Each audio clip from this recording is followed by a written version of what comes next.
1980년대 시인과 촌장이라는 이름으로 활동을 했던 하덕규 씨가 계십니다. 가수 활동을 하면서 큰 인기를 얻고 정상의 자리에 올랐지만 공연 끝에 찾아오는 허탈감과 공허함으로 급기야 무섭게 찾아오는 우울증에 시달리다가 술과 대마초에 빠지고 말았습니다. 그렇게 매일 술과 대마초에 빠져 나락으로 떨어져 가던 어느 날 그의 누나가 그를 거의 끌고 가다시피 해서 한 교회의 송구 영신 예배에 참석을 하게 됩니다.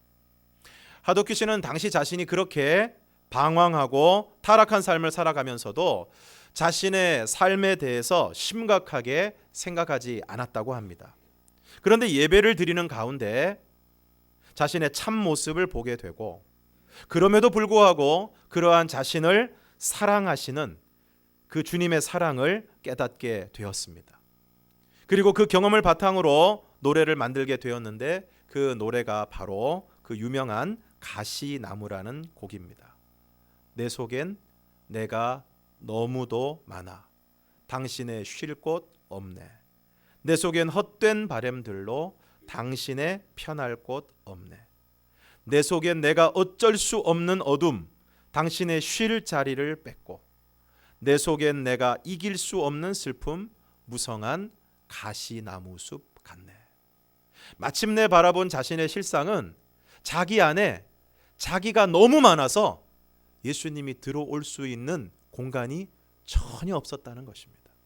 수많은 가시나무가 얽히고 설켜서 그것이 부딪힐 때마다 상처를 내고 아픔을 주는 그러한 자신의 내면의 실상을, 자신의 영혼의 진면목을 마침내 그 예배를 통해서 보게 된 것입니다. 술과 대마초에 빠져서 살면서도 자신의 인생에 문제가 없다고 생각했던 하덕규 씨는 누나의 손에 이끌려 예배의 자리로 나오게 되었을 때 비로소 자신의 실상을 깨닫게 된 것입니다. 이제는 CCM 사역자로 또한 목사님으로 귀한 사역을 감당하고 계시는 우리 하덕규 목사님을 방황과 타락의 나락에서 건져낸 계기가 무엇입니까? 바로 누나에게 끌려간 예배의 자리였습니다. 오늘 본문 창세기 8장 20절과 21절을 함께 읽겠습니다. 창세기 8장 20절 21절 시작. 노아가 여호와께 제단을 쌓고 모든 정결한 짐승과 모든 정결한 새 중에서 제물을 취하여 번제로 제단에 드렸더니 여호와께서 그 향기를 받으시고 그 중심에 이르시되 내가 다시는 사람으로 말미암아 땅을 저주하지 아니하리니 이는 사람의 마음이 계획하는 바가 어려서부터 악함이라 내가 전에 행한 것 같이 모든 생물을 다시 멸하지 아니하리니. 홍수가 끝나고 노아가 방주에서 나오게 되었을 때 가장 먼저 한 일이 무엇입니까? 여호와께 제단을 쌓는 일이었습니다. 그리고 오늘 노아가 여호와 앞에 제단을 쌓는 일, 노아가 여호와 하나님 앞에 드린 제사, 바로 이 예배의 의미는 홍수의 끝과 홍수 이후의 새로운 시작을 의미하는 것입니다.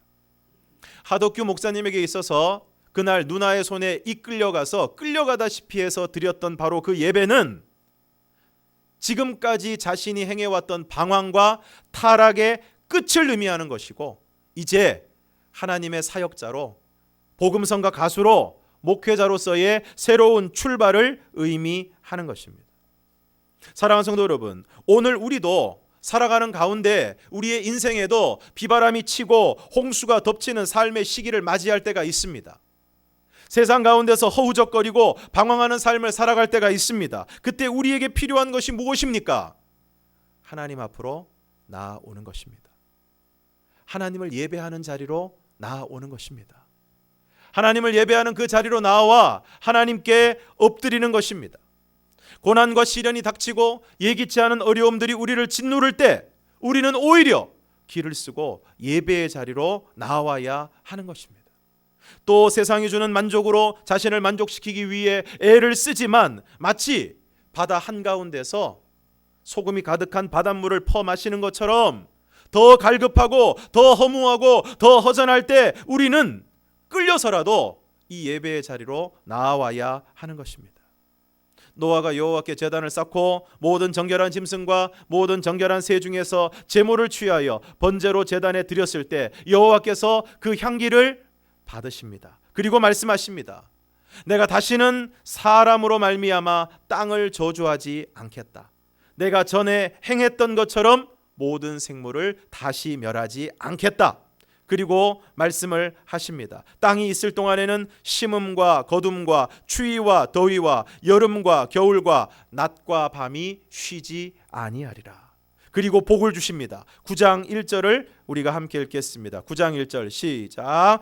하나님이 노아와 그 아들들에게 복을 주시며 그들에게 이르시되 생육하고 번성하여 땅에 충만하라. 사랑하는 성도 여러분, 특별히 오늘 이 예배 자리에 처음 나오신 분들이 계시다면, 혹은 그동안 나오지 않다가 새롭게 나오신 분들에게 오늘 드려지는 이 예배가 오늘 여러분 인생의 홍수가 끝나고 드려지는 예배가 되기를 주님의 이름으로 축원합니다. 또한 오늘의 예배가 새로운 시작과 하나님이 복을 주시는 예배가 될 수 있기를 주님의 이름으로 축원합니다. 한 번의 선택이 10년을 좌우한다는 말이 있습니다. 그런데 한 번의 예배가 평생을 좌우하고 한 번의 예배가 영원을 좌우하게 되는 것입니다. 어쩌면 하덕규 목사님에게 그날 끌려나간 송구 영신 예배가 없었더라면 어쩌면 지금도 최고의 인기를 구가하는 인기 가수의 자리에 있을지는 모르지만 여전히 방황하고 여전히 타락한 삶에서 헤매고 있을지도 모르겠습니다. 그날의 예배가 아니었다면 여전히 시어머니를 미워하고 싸우고 남편을 들들 볶으면서 살아갈지도 모릅니다. 그날의 예배가 아니었더라면 해서는 안 되는 선택을 하고 가정이 깨어지고 수많은 사람들을 아프게 했을지도 모릅니다. 그러므로 오늘 저와 여러분이 하나님 앞에 드리는 온전한 예배를 통해서 지난날의 홍수가 끝나고 새롭게 시작하는 은혜가 있기를 주님의 이름으로 축원합니다. 다음으로 인간 이외의 다른 생물들과의 관계와 육식에 대해서 말씀을 하십니다. 2절과 3절을 우리가 함께 읽겠습니다. 시작. 땅의 모든 짐승과 공중의 모든 새와 땅에 기는 모든 것과 바다의 모든 물고기가 너희를 두려워하며 너희를 무서워하리니 이것들은 너희의 손에 붙였음이니라. 모든 산 동물은 너희의 먹을 것이 될지라. 채소같이 내가 이것을 다 너희에게 주노라. 그러니까 땅의 모든 짐승과 공중의 모든 새와 땅에 기는 모든 것과 바다의 모든 물고기가 사람을 무서워하게 될 것이라고 말씀하고 있습니다. 왜 이렇게 하십니까? 인간이 하나님의 명령에 불순종하여 죄를 짓기 이전에는 바다의 물고기와 하늘의 새와 땅에 움직이는 모든 생물을 다스리라고 하나님께서 말씀하시고, 그리하여 인간은 하나님이 부여해 주신 그 권위로 모든 것을 다스리게 되었습니다. 그러나 죄를 짓고 타락한 이후에는 하나님이 인간에게 부여해 주신 그 권위가 무너지게 된 것입니다.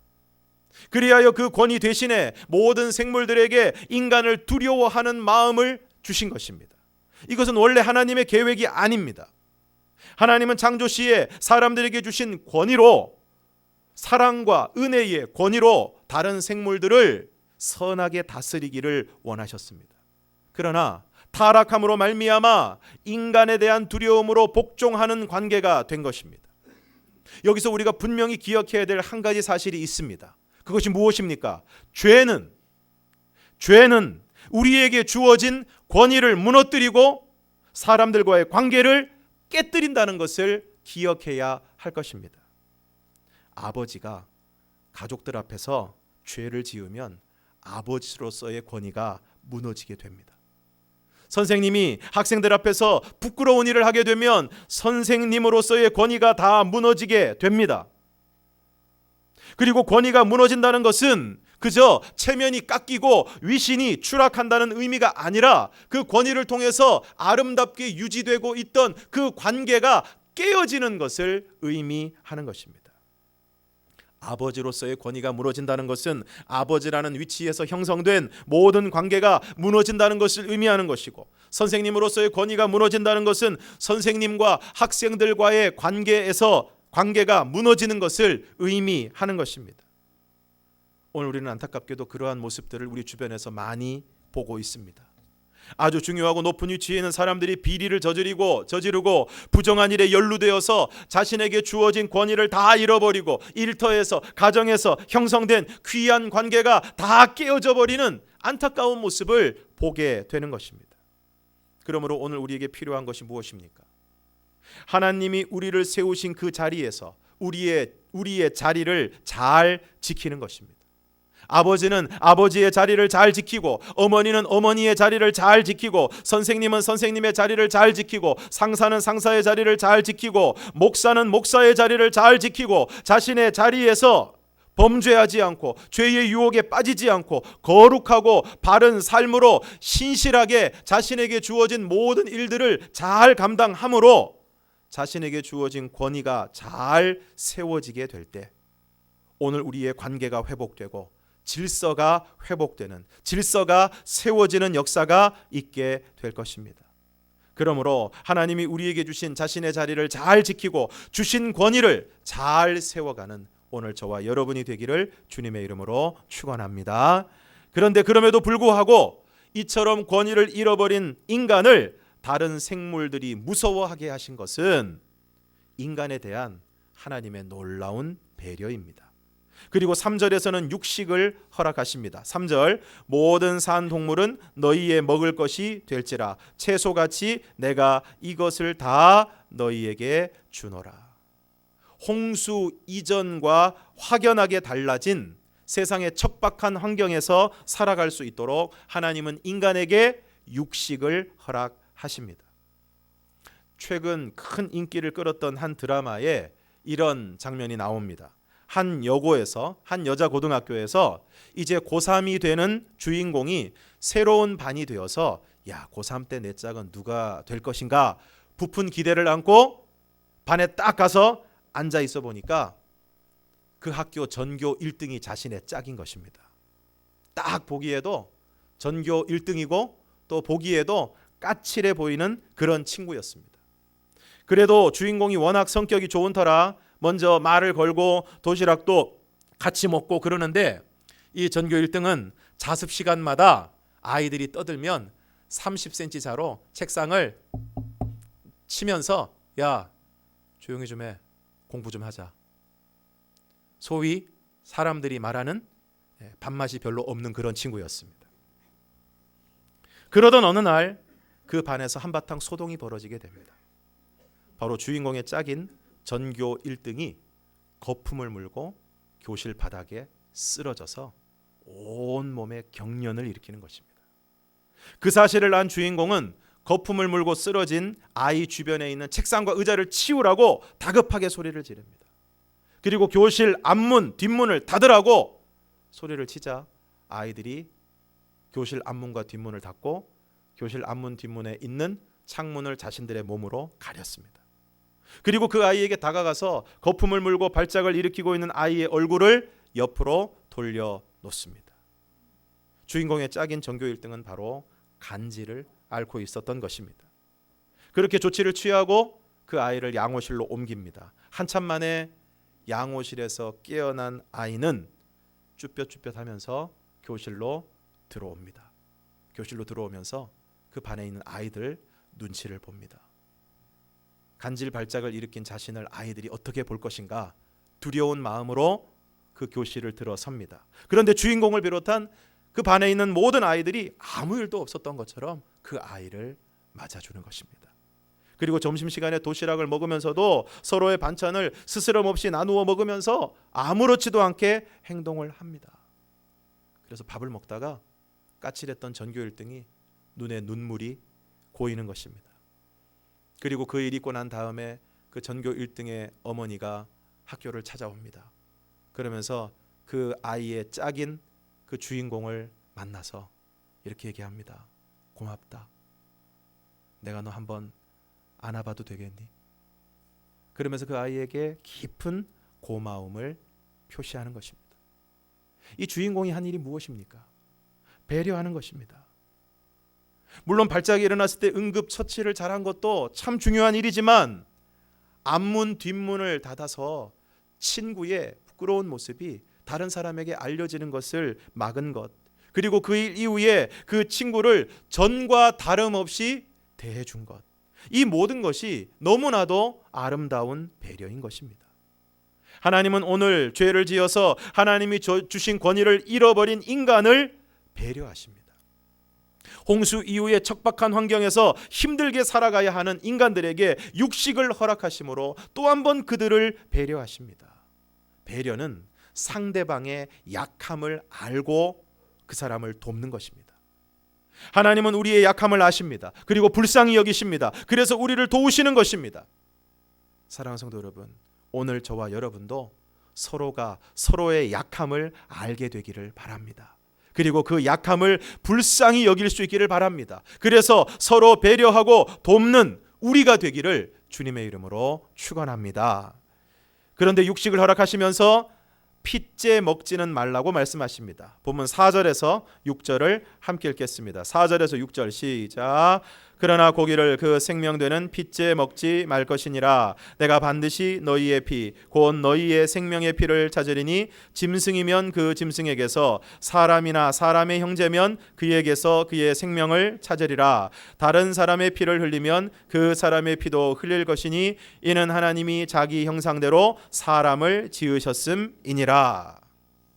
오늘 4절에서 핏째 먹지 말라고 말씀하신 것은 피를 완전히 떼내지 않은 채 피에 섞인 피가 남아있는 고기를 먹지 말라고 말씀하시는 것입니다. 왜냐하면 피는 생명을 상징하는 것이기 때문입니다. 무슨 말씀입니까? 육식을 하되 생명을 소중히 여기라는 것입니다. 육식이 허락되었다고 해서 함부로 생명을 해하거나 생명을 가볍게 여기는 일이 있어서는 안 된다는 것입니다. 이러한 말씀을 대할 때 우리는 함부로 동물을 학대하거나 잔인하게 대하는 일이 있어서는 안 될 것입니다. 그리고 다른 사람의 피를 흘리면 그 사람의 피도 흘릴 것이라고 말씀하고 있습니다. 사랑하는 성도 여러분, 내가 아프면 다른 사람도 아픈 것입니다. 내 생명이 소중한 것처럼 다른 사람의 생명도 소중한 것입니다. 내 마음이 아프면 다른 사람의 마음도 아픈 것입니다. 그리고 그 생명의 가치는 세상 그 무엇과도 바꿀 수 없는 것입니다. 그러므로 서로의 생명을 소중히 여기라는 것입니다. 옛날에 도둑 3명이 있었는데 이 도둑 3명이 의형제를 맺고 앞으로 생사고락을 같이 하기로 맹세를 했습니다. 어느 날 이 도둑 3명이 부잣집을 털었는데 생각지도 못하게 어마어마한 재물을 얻게 되었습니다. 눈앞에 재물을 보게 되니까 눈이 뒤집혔습니다. 서로 욕심이 생겼습니다. 그래서 오늘 이 부잣집 털어서 우리 오늘 엄청나게 큰 수확을 거뒀는데 오늘 우리 신나게 술 한잔 먹자. 그래서 3명 중에 한 명이 술을 사러 가게 됐습니다. 한 명이 술을 사러 간 사이에 나머지 2명의 도둑이 의논을 했습니다. 술 사러 간 놈 돌아오면 돌로 쳐서 죽이고 너랑 나랑 반반 가르자. 3명이 가르면 몫이 적어지니까 너랑 나랑 반반 가르자. 의기투합을 했습니다. 그런데 술 사러 간 한 명도 가만히 있겠습니까? 술 사러 간 한 명은 무슨 생각을 했을까요? 요 술에다가 독을 타가지고 2놈이 먹고 죽으면 저거 전부 내 거다. 전부 내 거다. 술 사가지고 오다가 술에다가 독약을 탔습니다. 독약을 타가지고 이제 너희 다 죽었다. 그거 다 내 거다. 그리고 좋다고 오는데 위에서 갑자기 돌멩이가 뚝 떨어지더니 돌 맞고 돌아가셨습니다. 그러고 난 다음에 나머지 2명의 도둑이 그 병에 들어있는 술을 기분 좋게 나누어 마시고 돌아가셨습니다. 무슨 얘기입니까? 죽이려고 하면 다 죽습니다. 죽이려고 하면 다 죽습니다. 그러나 살리려고 하면 모두 살게 되는 것입니다. 마지막으로 하나님이 노아와 그와 함께한 아들들에게 언약을 세우십니다. 11절에서 13절을 우리가 함께 읽겠습니다. 시작. 내가 너희와 언약을 세우리니 다시는 모든 생물을 홍수로 멸하지 아니할 것이라. 땅을 멸할 홍수가 다시 있지 아니하리라. 하나님이 이르시되 내가 나와 너희와 및 너희와 함께하는 모든 생물 사이에 대대로 영원히 세우는 언약의 증거는 이것이니라. 내가 내 무지개를 구름 속에 두었나니 이것이 나와 세상 사이의 언약의 증거니라. 다시는 모든 생물을 홍수로 멸하지 않으시겠다는 것입니다. 땅을 멸할 홍수가 다시 있지 아니하리라. 그러면서 그 언약의 증거로 무지개를 구름 속에 두시겠다고 말씀하고 있습니다. 노아와 그 가족들이 홍수가 끝나고 방주에서 나왔을 때 어땠을까요? 홍수로 인해 폐허가 되어버린 세상을 바라보면서 노아와 그 아들들의 마음이 어땠을까요? 한편으로는 홍수 심판 가운데 살아남았다는 안도감이 있었겠지만, 반면에 홍수로 인해서, 물로 인해서 온 세상이 심판을 받은 그 모습을 보면서 홍수 심판에 대한, 물 심판에 대한 두려움에 사로잡혔을 것입니다. 그래서 어쩌면 하늘에서 비만 내려도 이것도 세상이 홍수로 뒤덮이는 거 아닌가, 어디선가 물소리만 좀 세게 들려도 어디 또 물에 땅에 깊은 샘이 터진 게 아닌가, 심장이 쿵쾅거리고 마음이 불안해졌을지 모릅니다. 그런 노아에게, 그리고 아들들에게 하나님이 약속하십니다. 다시는 모든 생물을 내가 홍수로 멸하지 않겠다. 땅을 멸할 홍수가 다시 있지 않을 것이다. 그러면서 언약의 증거를 주셨는데, 증거를 아주 예쁜 증거를 주셨습니다.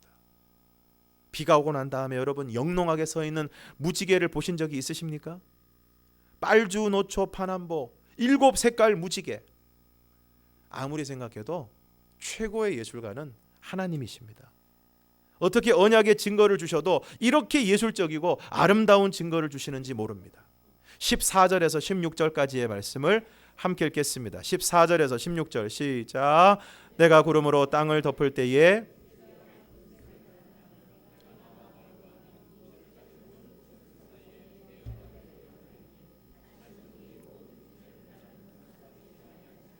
무지개가 구름 사이에 있으리니 내가 보고 나 하나님과 모든 육체를 가진 땅의 모든 생물 사이에 영원한 언약을 기억하리라. 여러분, 노아가 무지개를 볼 때 어떤 마음이 들었을까요? 안심했을 것입니다. 그래, 비는 오지만 다시 예전처럼 그 홍수로 이 땅을 멸하는 일은 없을 거야. 안심했을 것입니다. 하나님의 홍수 심판을 보면서, 방주에서 나와서 폐허가 된 세상을 보면서 두렵고 불안했던 노아가 무지개를 보면서 안심하고 평안하게 되는 것입니다. 사랑하는 성도 여러분, 오늘 저와 여러분들에게도 쉽지 않은 인생을 살아가고 쉽지 않은 인생의 역정을 경험하면서 살아가는 오늘 저와 여러분에게도 이러한 안심과 평안이 있기를 주님의 이름으로 축원합니다. 하나님의 심판을 두려워하지 않고 언젠가 맞이하게 될 죽음을 두려워하지 않는 안심과 평안이 우리 모두에게 임하기를 주님의 이름으로 축원합니다. 그것을 위해 우리가 바라보아야 할 것이 있습니다. 하나님이 노아에게는 언약의 증거로 무지개를 주셨습니다. 그런데 오늘 우리에게는 예수 그리스도의 십자가를 주셨습니다. 노아는 무지개를 볼 때마다 다시는 모든 생물을 홍수로 멸하지 않을 것이라는 하나님의 언약을 기억하면서 안심했습니다. 그런데 오늘 우리는 예수님이 달리신 십자가를 바라보면서 십자가에 달린 예수 그리스도를 믿는 모든 자들을 구원하시는 하나님의 약속을 기억하며, 하나님의 구원과 하나님 나라와 영생에 대한 약속을 기억하며 안심하게 되는 것입니다. 요한복음 3장 16절 17절을 우리가 함께 읽겠습니다. 시작. 하나님이 세상을 이처럼 사랑하사 독생자를 주셨으니 이는 그를 믿는 자마다 멸망하지 않고 영생을 얻게 하려 하심이라. 하나님이 그 아들을 세상에 보내신 것은 세상을 심판하려 하심이 아니요 그로 말미암아 세상이 구원을 받게 하려 하심이라. 할렐루야.